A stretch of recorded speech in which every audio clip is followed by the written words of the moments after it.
मी ज्यावेळेस मुंबईमध्ये होतो हम्म. त्यावेळेस जे 26/11 झाले हा.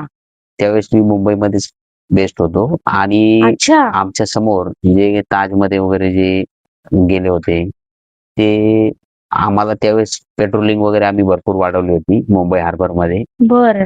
आणि मी मुंबईमध्ये पोहोचलो होतो त्यावेळेस. तर ती एक जी सिच्युएशन होती त्यावेळेस it was near about to war like situation. कारण ज्या पद्धतीने त्या लोकांनी मुंबईला टार्गेट केलं होतं तर ते it is as in peace time that is not allowed. Peace time मध्ये कुठल्याही कंट्रीने दुसऱ्यावरती जर असे काही अटॅक केले तर it is as good as war.